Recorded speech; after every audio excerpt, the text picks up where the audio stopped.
Da Fresh Morning.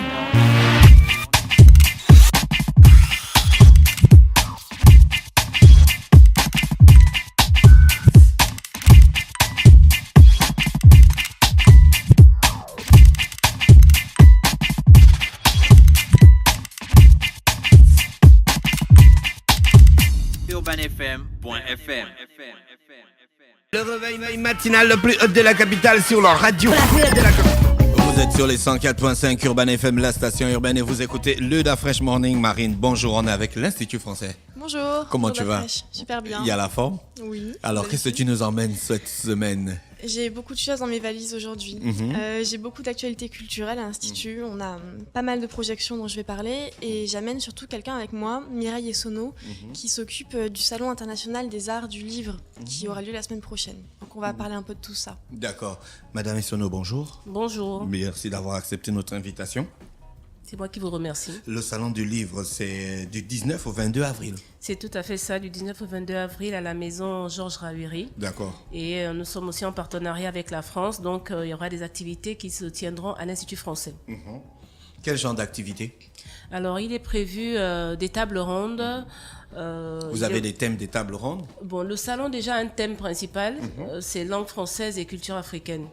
Donc, et nous rendons un hommage particulier à un écrivain malien, Amadou Hampâté-Bâ. Le soleil des indépendants, c'est lui, non? Non, par contre, l'étrange destin de Vangrin. Vous avez certainement... Vangrin, oui. Vangrin, oui, ça c'est Amadou Hampâté-Bâ. Et l'enfant Peul. Là, vous parlez plutôt de Amadou Kourouma. Ah ah. Faut pas confondre les Tu deux. n'étais pas très loin, c'était pas le même Amadou en fait. Alors donc, je suis venue pour présenter un peu le CILAL, puisque c'est la semaine prochaine. Donc, on a dit du 19 au 22.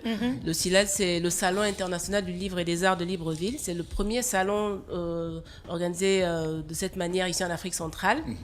Et Ça concerne qui, le Salon du livre? Les écrivains? Alors, ça, c'est pas... J'ai le Salon du livre et des arts. Donc, ça touche vraiment les artistes tout azimut. On a les peintres, on a les sculpteurs, on a les écrivains, on a les éditeurs, on a les danseurs, les musiciens, chanteurs. on a des comédiens qui viennent. La dernière fois, je sais qu'il y a des gens du cinéma qui avaient pris aussi des stands.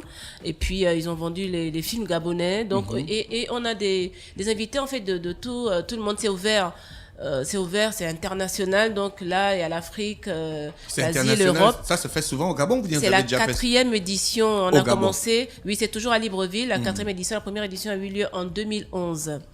Ce sont juste les sites qui ont évolué parce que pour la première édition, c'était à la démocratie à l'époque. Ensuite, la 2e édition s'est tenue à Gabon Expo. La 3e édition à Gabon Télévision, Maison Georges Rawiri. Et là, la 4e édition, c'est aussi à la Maison Georges Rawiri. Alors donc le principe c'est les différents artistes donc et puis des écrivains aussi qui prennent des stands et qui peuvent ensuite vendre leur production, Donc, c'est ça? ils viennent, ils prennent des stands, mais c'est pas uniquement exposition-vente parce que on a par exemple cette année des ateliers de peinture. Ou alors des ateliers de sculpture. Donc c'est la nouveauté, c'est-à-dire durant le salon, vous aurez des stands où il y aura des activités comme ateliers de peinture et puis on a contacté pour l'instant un grand peintre du coin, donc on travaille avec Maître Mikomisé, on travaille avec Shims. Il pourrait par exemple vous dire comment créer une œuvre d'art. Donc ça peut être un point. C'est celui qui tableau a de fait ton Shims, tableau. Toi tu as un tableau de Shims Sa toi, la photo fraîche. de ma photo qui est à l'anniversaire. la maison, Oui, là. c'est lui. Et lui, il travaille avec nous depuis un bon bout de temps. Il nous accompagne souvent, il prend des stands. Et puis, mais là, on va beaucoup plus l'impliquer au niveau de l'atelier de peinture. Donc, c'est ce genre d'activité qu'on a. Et puis, donc, il y a des tables rondes, par exemple. Il y aura des tables rondes sur l'art. Et parce que l'art, c'est pas uniquement la partie manuelle, c'est aussi quelque chose d'intellectuel. Ils vont en discuter. Ouais. Chacun viendra parler de sa spécialité. Vous êtes à la 4e édition, les 3 premières éditions. Est-ce qu'elles ont été comme vous le voulez? Alors vraiment très très bien parce que ça va crescendo, on peut dire. Autant la première édition, c'était la première édition, ça s'est fait avec quelques invités de l'extérieur. On avait notamment le Cameroun et le Congo, mais la 2e édition a eu vraiment l'impact que nous attendions parce que nous avons eu des gens qui revenaient de la France, des gens qui revenaient en fait d'autres continents que de l'Afrique. Et la 3e édition, c'était une réussite encore. Donc nous espérons que cette édition aussi, donc la 4e, qui se tient, comme je dis toujours à Libreville, fera encore mieux, qu'on continue à grandir. Quel est l'intérêt d'avoir ce type de salon? Alors, donc là, ça revient un peu comme les objectifs qu'on vise au niveau du salon. Donc déjà, il y a la visibilité du savoir-faire des artistes locaux et internationaux. Ensuite, on a la contribution de l'écriture et de l'art au développement économique. C'est aussi une plateforme touristique pour le Gabon. C'est une destination culturelle, donc on voudrait que ce soit inscrit dans les agendas des uns et des autres, Silal, Gabon, et que ce soit une destination culturelle. Et puis, elle a donc cette possibilité d'échange nord-sud, possibilité d'échange culturel. Et puis, bien sûr, on sait que la culture est quand même l'essence de l'homme, donc essayer de la valoriser au mieux et continuer dans cette mouvance de métissage culturel dont on parle depuis pas mal d'années déjà. À la veille de la 4e édition, vous attendez combien d'exposants à peu près? Alors, combien de participants Je vais plutôt parler au niveau des pays parce que je peux pas dire combien d'exposants, il n'y a pas de nombre parce que là, je peux vous dire par exemple une centaine et puis ça va être encore plus que ça. Chaque jour, la liste ne fait que se rajouter. Donc, comme c'est pas terminé, quoi. Les inscriptions sont encore ouvertes. Là, comme on a lancé un tout petit peu tard, donc on va ouvrir les inscriptions jusqu'à, je crois, 2 jours avant, donc le 17. Donc, c'est pas encore fermé. Mais nous attendons des gens. Là, nous avons les confirmations du Sénégal, nous avons les confirmations des éditeurs, des écrivains du Cameroun, du Congo. Nous travaillons par exemple déjà en partenariat avec la France. Nous avons des gens qui viendront en communication aussi de la France. Et puis voilà, donc nous avons Vous avez des rapports avec les artistes de la sous-région. Quel est le rapport aussi que vous entretenez avec le Sisiba, parce que c'est quand même le centre de civilisation bantou qui a un grand côté artistique à vendre, à mettre en avant? Alors, c'est pas des rapports particuliers, c'est fait au Gabon. Donc nous contactons le partenaire parce que le Sisiba est comme un partenaire et puis nous attendons qu'il nous accompagne dans l'événement. Mais j'avoue que pour cette édition, on n'a pas encore eu leur retour. Peut-être que ça se fera comme hier, il y a un organisme là qui nous a contactés. Donc là, je comprends un peu que les gens découvrent peut-être le Silal cette semaine parce qu'en fait, on a lancé la semaine dernière.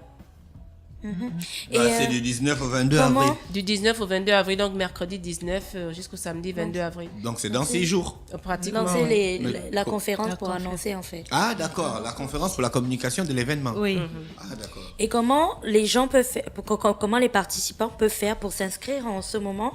S'ils veulent encore s'inscrire, bien sûr. Oui, c'est ouvert. Déjà, il y a une page Facebook qui a été créée, donc c'est Silal Salon international du livre et des arts de Libreville. Donc ça, c'est la page Facebook. Ensuite, vous avez une adresse mail, donc silalgabon@gmail.com, et vous avez les numéros de téléphone suivants, donc le 07 75 21 46 ou alors le 06 84 73 41. Je rappelle que le Silal est organisé par donc le ministère de l'économie numérique et de la culture en partenariat avec l'APLA, l'association pour la promotion du livre et des arts, et les éditions de Tsam. Les pays à l'honneur, pourquoi la France? Déjà par rapport la langue, par rapport à la langue, mais surtout parce que depuis qu'on fait le Silal, la France nous accompagne. C'est un partenaire culturel qui est toujours présent à nos côtés. Et le Mali, parce que non, le Mali, c'est parce que c'est quand même un pays africain. Ça. Non seulement pour le Mali, il n'y a pas de problème. Non seulement parce que c'est un pays africain. C'est pas que pour la France, il y a un problème. C'est nos partenaires. Mais attends, Marie, te regarde. Non, pas uniquement parce que c'est un pays africain, parce qu'on ne choisit pas toujours des pays africains. D'accord. On aurait pu choisir un pays de l'Asie. C'est un salon international. Mais spécialement le Mali cette année, parce qu'en fait, depuis 2013, l'ambassadeur du Mali au Gabon a manifesté un intérêt certain pour le Silal. Et il était là encore en 2015, donc on s'est dit, vu son engouement, on va associer le Mali pour cette édition. Il y aura des activités à l'Institut français? Il y aura des activités à l'Institut français. Alors, ce qui est prévu comme activité à l'Institut français, Marine peut en parler, elle est mieux placée. Oui, Marine, il y a quoi comme activité? Marine, tu sais que j'ai pas de problème là. Avec toi. J'ai pas de problème avec toi. Bon. Alors au CILAL, donc l'Institut français est partenaire du CILAL. En revanche, on a choisi d'être représenté non pas à l'Institut, mais directement à la maison Georges Rawiri. Donc il y aura un stand de l'Institut français animé par l'équipe de la médiathèque de Liège, là-bas sur place. Et donc sur ce stand, il y a quelqu'un qui présentera la médiathèque et qui fera une démonstration de nos ressources numériques. Parce que l'Institut français a accès à une plateforme qui s'appelle CultureTech, sur laquelle on a plein de ressources documentaires extraordinaires. Donc là, on s'est dit qu'on allait nous se déplacer pour les montrer là-bas aux spectateurs sur place. Et à côté de tout ça, on a un petit programme culturel sympathique sur la semaine qui se passe à l'Institut français. Donc c'est le mercredi 19 à 15h, on fera un atelier slam. Avec le slammer Chefela qu'on a déjà fait venir ici pour différents spectacles. C'est lui qui va s'occuper de cet atelier slam et écriture avec la jeunesse. Évidemment, c'est gratuit. Et ensuite, on projettera un film pour enfants, une adaptation littéraire dont je ne révélerai pas le titre maintenant. Ça sera le samedi matin. D'accord. Voilà. Donc on a quelques activités chez nous et quelques activités aussi là directement. D'accord. Après, on est à côté. Madame Essonne, pourquoi avoir choisi Amadou Hampâté-Bâ ? Il y a une sonnerie particulière à son œuvre littéraire ? C'est un monument artistique. Amadou Hampâté-Bâ, on va plus le présenter. Vous connaissez son dicton qui court les rues, un vieillard qui meurt. C'est lui, hein ? Ben oui. Non, Donc, la vérité, c'est que moi, je ne suis pas trop...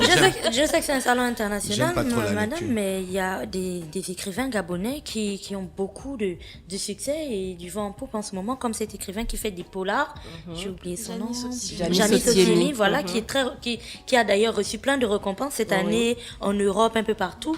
Quelle est la place que le CILAL donne justement à ces écrivains gabonais-là pour qu'ils puissent être mieux connus par la population, étant donné que du Janis Otiemi, par exemple, on n'en lit pas au lycée. Par contre, du Amadou Hampâté-Bâ, on en a. Ouais. Donc, comment est-ce que vous faites pour essayer de donner aussi plus de visibilité à nos écrivains nationaux ? Alors, c'est une très bonne question parce que notre partenaire de premier choix ici, c'est l'UDEG, Union des écrivains gabonais, donc qui travaillera avec nous. Et l'Union des écrivains gabonais, durant ce CILAL, rend un hommage particulier à un autre monument littéraire gabonais qui est Okumban Kogé. La mouche et la célèbre gueule. mouche et la gueule. Oui, c'est très Là, bien. je connais quand même. Et donc, l'UDEG va nous accompagner avec des ateliers sur la littérature gabonaise. Donc, en fait, tous les écrivains gabonais peuvent se rapprocher du stand UDEG pour peut-être y exposer ou présenter leurs œuvres ou travailler avec... ils ont vraiment, ça c'est leur espace, le stand UDEG. Et l'UDEG, les 4 jours du CILAL, sera bien présent pour des activités jeunesse, pour des activités culturelles, pour des tables rondes, des ateliers.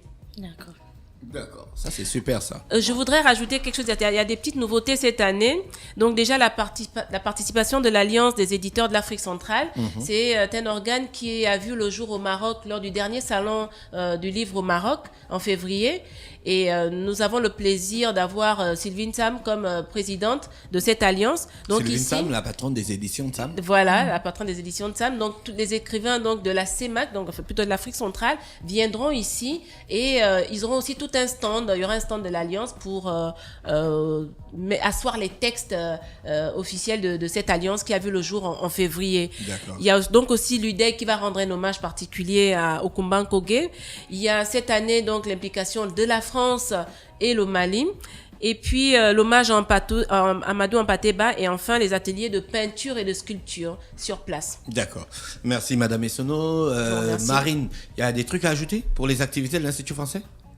Oui, en dehors du CILAL, on a quand même un programme culturel. On a reçu beaucoup de plaintes, Marine, Des plaintes à quel concernant sujet le dernier film qui devait être diffusé le 12, qui a été reporté. Quel film 12 avril Oui. Comment s'appelle le film avec Maman ? Il a été diffusé ?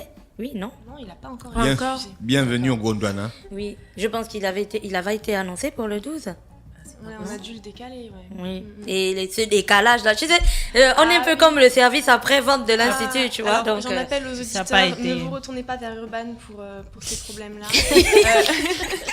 Nous faisons face, je répète, à souvent des problèmes logistiques pour l'importation des films et la venue des films sur le territoire. Donc parfois, les films sont bloqués à quelque part à une frontière et j'arrive pas à les avoir dans les temps impartis. D'accord. Voilà, donc on va On va reprogrammer ça quand ça sera organisé, bien calé, mais effectivement, là, dans l'immédiat, ouais. D'accord. Voilà. D'accord. Mais en revanche, on passe toujours La Belle et la Bête. La ça Belle sera et la Bête. vendredi à 19h30 pour les familles. Et on aura une des dernières séances des Figures de l'Ombre, c'est samedi soir, le 15 avril à 19h30. D'accord. en VO. Merci Marine, Madame Essonneau, une dernière chose avant de se séparer. Oui, juste annoncer aussi qu'il y aura la tombola qui est maintenue avec de nombreux lots vraiment très intéressants encore cette année. D'accord. Merci. C'était donc Madame Essonneau, accompagnée de Marine de l'Institut français qui venait nous parler du CILAL 2017, le Salon international du livre et des arts de Libreville, la 4e édition, langue française et culture africaine. C'est du 19 au 22 avril 2017 et il rend hommage à Amadou Ampateba, lui qui est né en 1900 et il est mort en 1991. Il a fait 100 ans. Pratiquement. D'accord. Ok. Vous êtes sur les 104.5 Urban FM, la station urbaine. On se retrouve juste derrière avec l'équipe d'RTL avant de retrouver Ingrid avec Nestlé Nido Forti Choco. La Fresh Morning.